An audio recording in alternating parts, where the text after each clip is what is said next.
In this video, I will show you how to restore closed tabs in Google Chrome.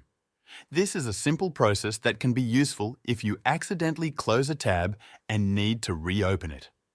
This method only works in normal browsing mode. If you're using Incognito Mode, you will not be able to restore closed tabs.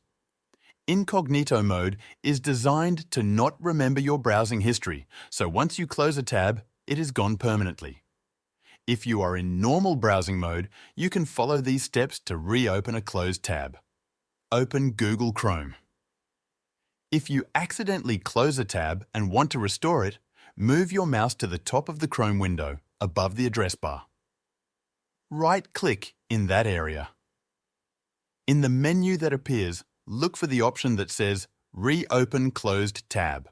Click on it, and the most recently closed tab will open again.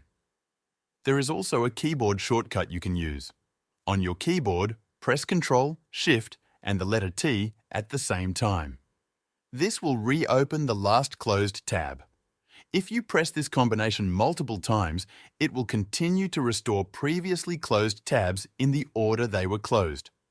If you want to see your browsing history and open a tab you closed earlier, you can click on the three-dot menu in the top right corner of the Chrome window. From there, hover over the History option. You will see a list of recently closed tabs. Click on any tab in the list to reopen it. This is how you can easily restore closed tabs in Google Chrome. I hope this guide helped you. Thank you for watching.